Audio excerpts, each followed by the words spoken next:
नमस्कार, मैं डॉक्टर सौरभ गुप्ता, इवा आयुर्वेदा कल्याणपुर कानपुर से।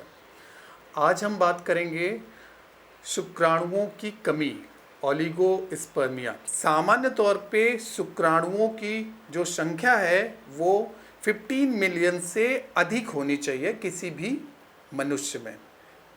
अब 15 मिलियन यदि किसी के शुक्राणुओं की संख्या नहीं है या एक सामान्य वीर्य में होनी चाहिए, वो यदि नहीं है तो उसको शुक्राणु अल्पता या ओलिगोस्पर्मिया कहते हैं।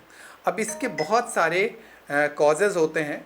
आयुर्वेद के अकॉर्डिंग देखें तो हमारी जो शुक्र धातु होती है वो हमारे सप्त धातुओं में से अंतिम धातु होती है।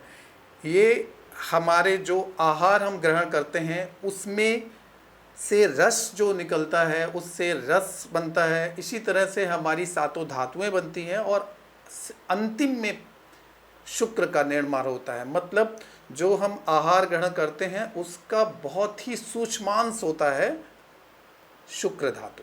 शुक्र धातु मेल और फीमेल दोनों में पाई जाती है। मेल में और फीमेल में दोनों में पाई जाती है। शुक्र को हम लोग एक तरह से इंटरनल पावर के तौर पे हम समझ सकते हैं कि जो हमारी इंटरनल पावर है। शुक्राणुओं की कमी बेसिकली शुक्र धातु की अल्पता की वजह से होता है। इसमें इसके और भी बहुत सारे कारण होते हैं, जैसे नपुंसकता, किसी तरह का इरेक्टाइल डिसफंक्शन होना, या फिर किसी को धीरे धीरे हार्मोनल डिसबैलेंस होना, वीर्य की कमी होना, साथ में अग्नि का हमारे शरीर में यदि अग्नि जो है कम होती है तो उस कंडीशन में भी शुक्र हमारा धातु कम होता जाता है।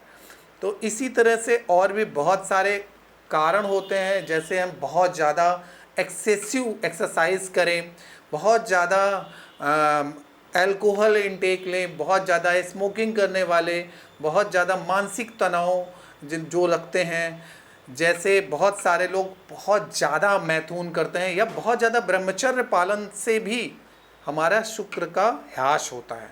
ठीक है। साथ में हम बात करें कि बहुत सारी जो सेकेंडरी बीमारियां होती हैं, जैसे मधुमेह है, भी शुक्र अल्पता होती है। और बहुत सारी न्यूट्रिशनल जो हम अच्छा न्यूट्रिशन ना मिलने की वजह से हमारे आहार में जिन चीज़ों से हमारा शुक्र का वर्धन होना चाहिए वो चीज़ें ना अच्छे से मिल पाने की वजह से बहुत ज़्यादा फास्ट फूड आहार विहार और बहुत सारे टाइम में हम लोग ऐसी चीज़ें लेते हैं जिनसे हमारा पित्त जो है बहुत ज़्यादा बढ़ जाता है।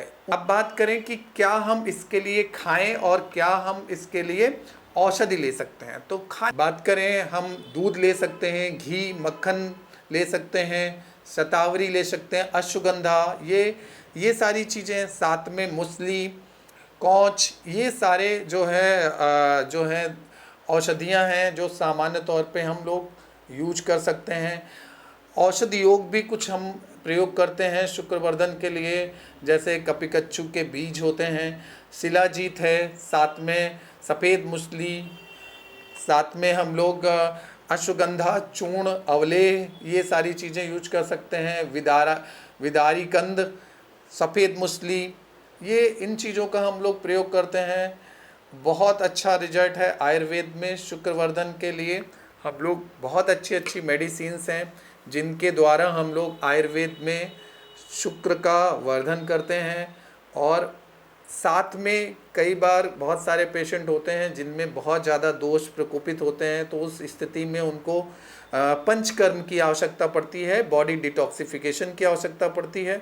तो शुक्रवर्धन के लिए हम लोग कई बार शरीर की शुद्धि के लिए वमन, विरेचन, बस्ती, प्रॉपर औषधि चिकित्सा करते हैं और अपनी लाइफ स्टाइल अच्छी रखते हैं, तो हमारा स्पर्म काउंट बहुत अच्छा बढ़ जाता है। धन्यवाद।